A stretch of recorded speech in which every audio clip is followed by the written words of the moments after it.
Jupiter Z Robot merupakan generasi keempat dari keluarga Yamaha Jupiter Z Series yang dirilis pada tahun 2010 silam.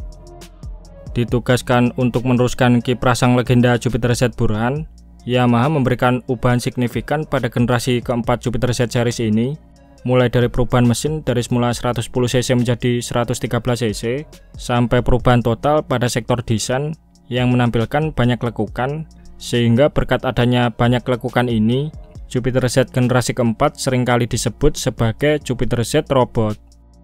Namun, perubahan signifikan yang dilakukan Yamaha pada Jupiter Z Robot ini tidak serta-merta membuat Jupiter Z Robot lebih baik dari pendahulunya. Bahkan tak sedikit pula yang mengatakan kalau Jupiter Z Robot ini adalah produk gagal. Lantas, kenapa bisa demikian? Dan kenapa Jupiter Z Robot seringkali dikatakan sebagai produk gagal? Nah, kalau dilihat dari segi penjualannya, sebenarnya Jupiter Z Robot ini kurang tepat apabila dikatakan sebagai produk gagal. Pasalnya, di tahun pertama penjualannya saja, motor ini menempati posisi ketiga sebagai motor bebek terlaris.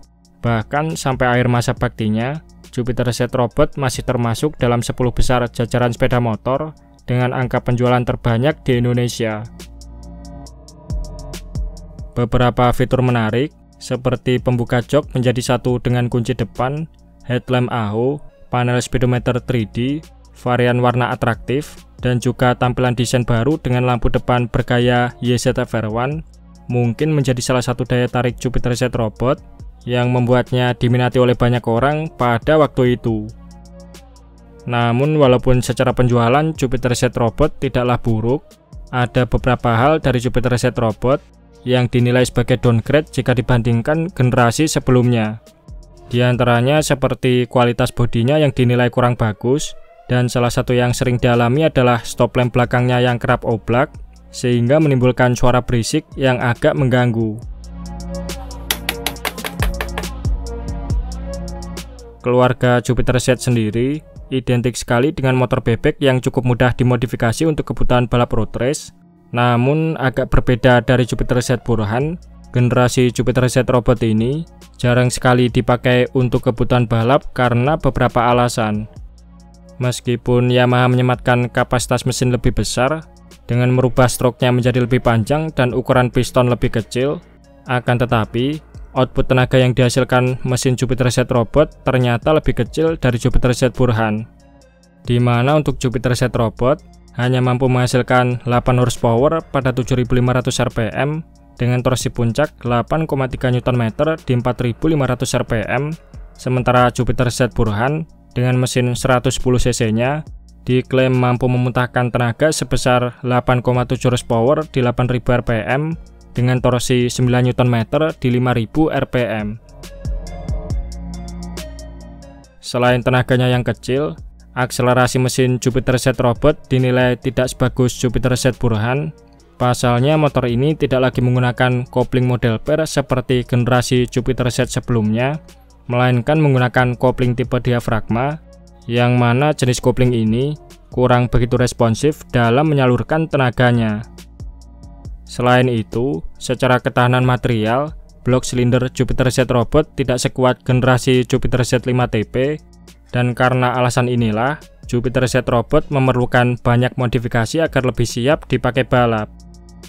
Oleh sebab itu, pada saat Jupiter Z Robot muncul, motor ini tidak banyak dipakai balap road race, melainkan Jupiter Z seri 5TP lah yang lebih sering dipakai balap, mengingat pada saat itu, riset 5TP sudah berjalan cukup lama, dan banyak tuner balap yang sudah menemukan settingan pas untuk Jupiter Z 5TP.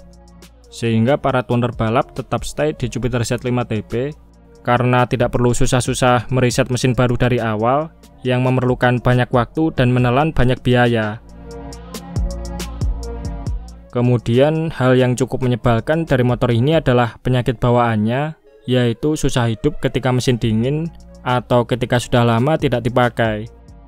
Penyakit ini sama seperti yang diderita oleh Vega ZR maupun Vega RR, mengingat basic mesin keduanya sama persis seperti Jupiter Z Robot. Adapun penyebab dari penyakit bawaan ini ditimbulkan oleh masalah utama pada karburator, mulai dari pilot jet yang mampet akibat kotor, karet vakum karburator getas, dan lain-lain, yang menyebabkan karburator tidak bisa berfungsi secara normal, sehingga jika penyakit tersebut sudah muncul, pengguna motor ini harus mengengkol berkali-kali untuk menyalakan mesinnya ketika dalam kondisi dingin. Adanya penyakit bawaan susah hidup pada Jupiter Z Robot ini menyebabkan harga second motor ini anjlok, bahkan rata-rata harga pasarannya lebih murah dari Jupiter Z generasi buruhan. Yamaha hanya memproduksi Jupiter Z Robot ini selama kurang lebih 3 tahunan saja.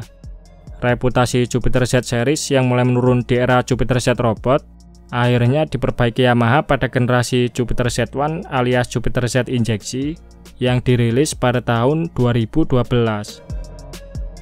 Layaknya melakukan penebusan dosa, Yamaha mencoba membuang penyakit susah hidup yang diderita Jupiter Z Robot dengan merubah sistem pengkabutan bahan bakarnya menjadi full injection. Yamaha juga mengupgrade besar-besaran sektor permesinan Jupiter Z1, diantaranya adalah penambahan roller rocker arm, foregate piston yang memiliki daya tahan tinggi sekaligus bobot ringan, kerek as berteknologi YZ, kemudian noken as baru dengan profil lebih padat, sudut klep yang lebih sempit, serta batang klep dan diameter klep yang ukurannya lebih besar. Dengan adanya perubahan tersebut, desain volume combustion chamber pada Jupiter Z1 menjadi lebih besar sekaligus membuat putaran mesin menjadi lebih tinggi. Hasilnya, Jupiter Z1 mengalami peningkatan tenaga menjadi 9,9 horsepower di 7.750 rpm dan torsi puncaknya mencapai 9,8 Nm pada 6.750 rpm. Sayangnya, Jupiter Z1 ini masih mengadopsi sistem kopling diafragma seperti halnya yang digunakan pada Jupiter Z Robot, di mana kopling ini mempunyai penyaluran tenaga yang kurang responsif. Namun, jika menginginkan akselerasi Jupiter Z1 lebih nendang, opsi termudah yang bisa dipilih adalah memasang kopling pair bawaan Vega Force yang bisa langsung dipasang PNP tanpa perlu melakukan ubahan. Dengan adanya kelebihan yang dimiliki, seharusnya Jupiter Z1 adalah motor bebek yang cukup berpotensi untuk menarik minat konsumen, karena beberapa parameter dari sebuah motor bebek entry level sudah terpenuhi oleh motor ini. Namun sayang, karena Jupiter Z1 muncul di era gempuran motor matic yang mengganas, ditambah lagi, saat itu sebagian masih ada yang mengira kalau Jupiter Z1 sama seperti Jupiter Z Robot, mengingat garis desainnya yang identik, membuat peminat motor ini agak menurun, dan mayoritas peminat motor bebek saat itu mulai mengalihkan minat mereka pada motor matic.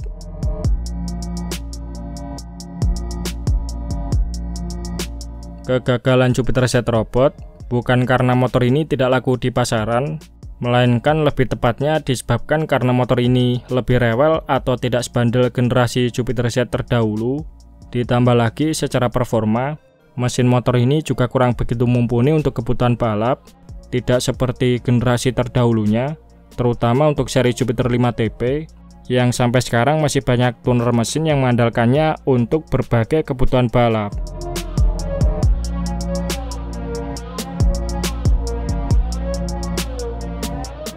Jadi kira-kira itu tadi beberapa alasan yang menyebabkan kenapa Jupiter Z Robot kerap kali dikatakan sebagai produk gagal. Oke, mungkin itu saja sedikit pembahasan kita di video kali ini. Terima kasih sudah menonton. Sampai jumpa di video-video Bang Rossi selanjutnya.